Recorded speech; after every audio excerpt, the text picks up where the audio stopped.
राजद के लोगों ने किस तरीके से बिहार को केवल हिंदुस्तान में ही नहीं बल्कि सारी दुनिया में बदनाम किया है। क्या क्या आरोप लगते हैं।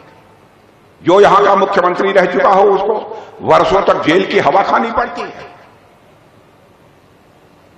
क्या हर बिहारवासी का इससे मस्तक नीचा नहीं होता?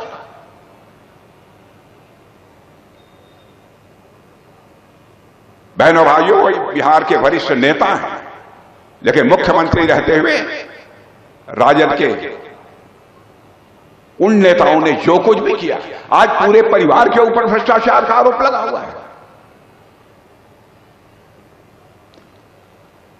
मैं समझता हूं कि यह बहुत बड़ी वेदना का विषय है, केवल आपके लिए ही नहीं।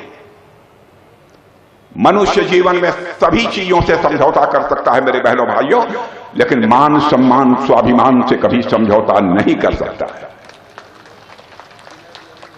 क्या आपको नहीं लगता है कि बिहार के बाहर आप जाते होंगे तो आपसे कोई कहता होगा कि वहां के जो मुख्यमंत्री रह चुके हैं 15 वर्षों तक, चारा घोटाले में उन्हें जेल की हवा खानी पड़ रही है, परिवार के सभी सदस्यों पर भ्रष्टाचार के आरोप लगे हैं। क्या आपका यह सब सुनकर मस्तक ऊंचा होता है कि मस्तक नीचा होता है? इसलिए मैं कहने आया हूं मेरे बहनों भाइयों कि आपने अभी अभी छठ का महापर्व मनाया है और मैं मानता हूं कि अभी बिहार चुनावी महापर्व मनाने की तैयारी कर रहा है। चुनाव में मुद्दा साफ है कि आने वाले वर्षों में बिहार को विकसित राज्य बनाना है या फिर उसे जंगल राज की ओर ले जाना है। यह फैसला यदि करना है तो आप सभी को यह फैसला करना है।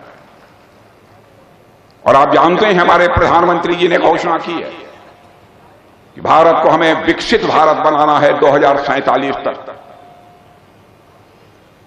और भारत विकसित भारत तभी बनेगा जबकि हमारा बिहार यह विकसित बिहार बनेगा, तभी यह संभव है। कोई आप में से कह सकता है, हमारे विरोधी भी ये कह सकते हैं, कैसे आपके प्रधानमंत्री मोदी जी भारत को विकसित भारत बना देंगे, दुनिया में सबसे धनवान बना देंगे 2047 तक? यह सवाल कोई पूछ सकता है। और बहनों भाइयों, अपनी बात आगे कहने के पहले मैं यह भी कहना चाहता हूं, हमारे प्रेस के मित्र यहां पर बैठे हैं, यहां पर बड़े जागरूक लोग हैं यहां के, यह भी मैं जानता हूं।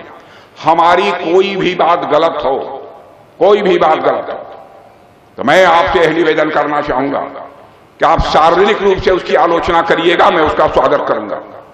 क्योंकि हमने जिंदगी में राजनीति की है तो जनता की आंखों में धूल झोंक कर राजनीति नहीं की है, जनता की नजरों में नजर मिलाकर मैंने राजनीति की। इसलिए मैं कहता हूं, कोई ये सवाल पूछ सकता है, कैसे मोदी जी भारत को दुनिया का धनवान देश बना देंगे? कौन सा जादू है? जादू की छड़ी आप जानना चाहते हो तो आप सुन लो मेरे बहनों भाइयों। 2014 में जब मोदी जी भारत के प्रधानमंत्री बने थे, हम लोगों की सरकार बनी थी, तो उस समय धन दौलत के आकार के मामले में, जिसे अंग्रेजी में इकोनॉमी की साइज बोलते हैं, धन दौलत के आकार के मामले में हमारा भारत सारी दुनिया के देशों में धन दौलत के मामले में 11वें स्थान पर था। लेकिन 8, 9, 10 वर्षों के अंदर ही यह भारत धन दौलत के मामले में जो 11वें स्थान पर दुनिया में था, वह जंप लेकर आज दुनिया के देशों में 4थे स्थान पर आकर खड़ा हो गया है। बहनों भाइयों, यह करिश्मा है।